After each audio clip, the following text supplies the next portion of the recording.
In this video, I'm going to cover how to do a deadlift. So there are many videos about how to perform a deadlift on the internet, but I figured I'd throw my hat in the ring and maybe I'll talk about some stuff that maybe other people don't mention, or maybe just a different way of going about setting up for the deadlift and executing it.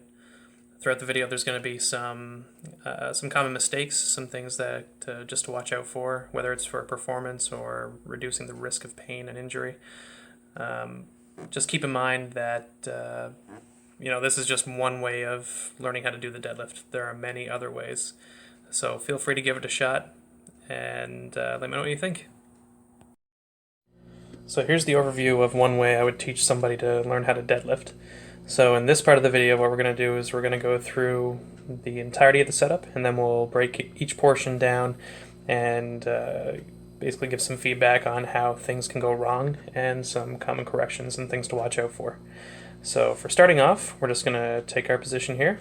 We're going to put our hands right below the level of the nipple, right at the bottom of the rib cage there in front, and then we brace our abs. So if you don't know how to brace your abs, I'll make a separate video on that, but basically all we're doing is we're inhaling and getting air into the belly without raising our shoulders. We're not distending our belly, but we're bracing our abs and pushing our air out against the abs. If that doesn't make any sense, I'll make a video on that later, but essentially this part, we're just bracing our abs. Our hands are just there to make sure that we're not moving our rib cage while we're doing that. We want to start and end in the same position. So we brace, and then we sit our hips back. So while we're sitting our hips back, this is called a hip hinge, we're keeping our knees nice and loose so they're not locked out, and we're keeping the weight basically over mid-foot. We're not losing our balance forward or backwards. A good way to know if you're losing your balance is if your toes come up off the ground or if your heels come up off the ground. You should feel pretty well balanced in this position. Once we're here, we dip our hips a little bit by flexing our knees. And now once we're in the semi-upright position, we drop our hands to the bar, and then we push our hips forward and lock out. Watching the same setup from the side will help give you an idea of what your hips should be looking like in relation to your back angle. So again, we put our hands up by our rib cage, and then we brace our abs, making sure to not move the rib cage. Again, everything is an iron rod from your spine, all the way from the bottom, all the way to the top. Nothing moves. What we don't want to see is we don't want any of this, and we don't want any flexion of the spine, of the lumbar spine, I should say. So once we're in a nice neutral position, again, we sit our hips back, keeping our knees nice and unlocked. Loose knees is a good way to think of this. So once you sit back, our center of gravity is directly down over the middle of our foot. And then we dip our hips by flexing our knees a tiny bit. So if a bar was here, we'd be bringing our shins to the bar.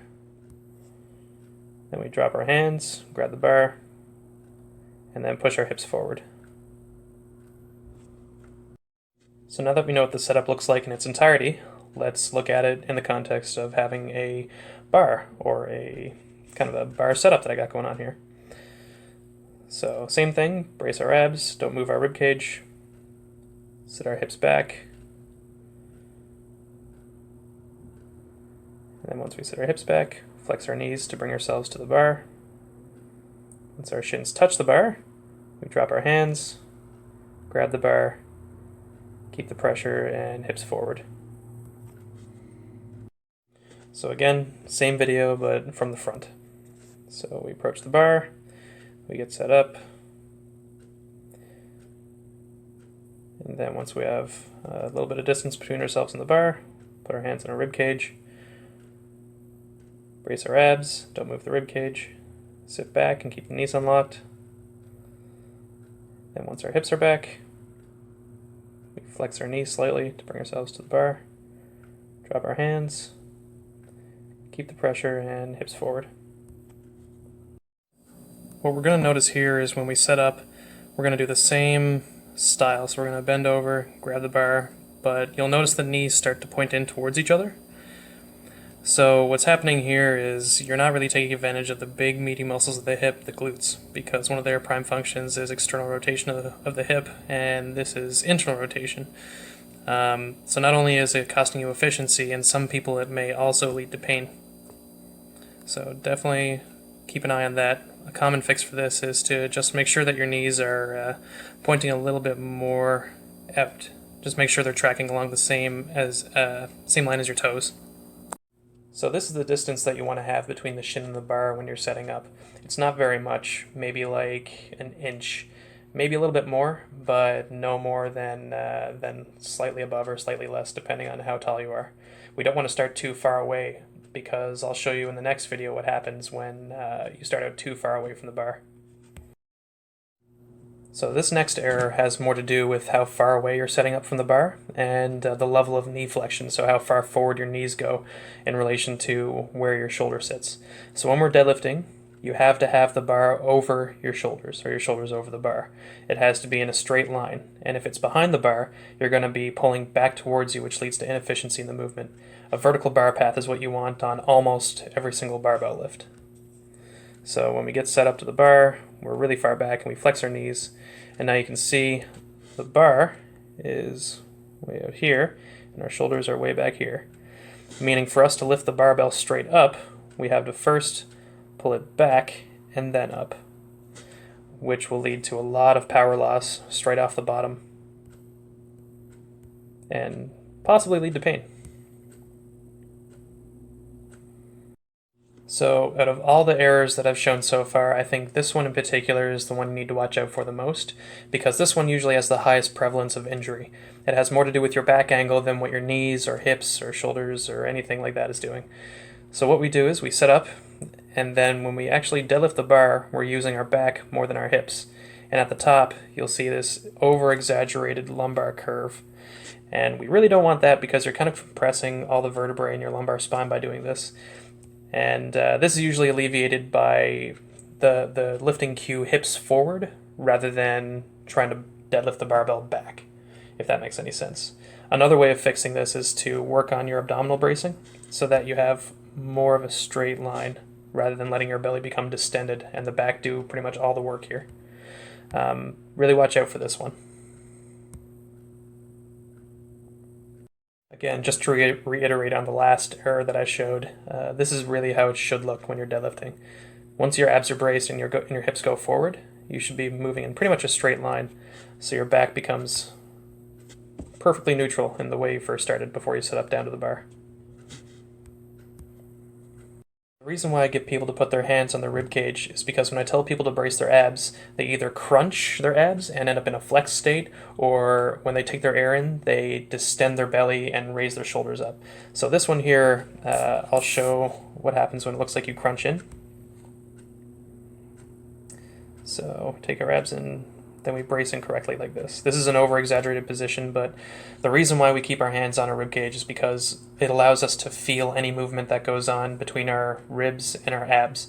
We don't want any movement there whatsoever. When we brace our abs, we're just looking for tension, not any movement.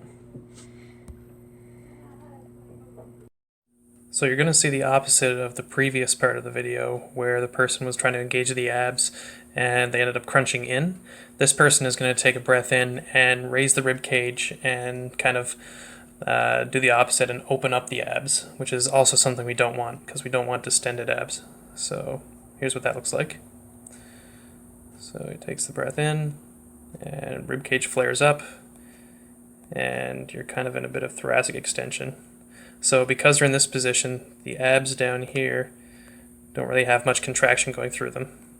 So remember, when you put your hands over your ribcage and abs, we want to make sure that you're staying in a neutral position. We don't want any movement there. Keep in mind the previous tips that I mentioned.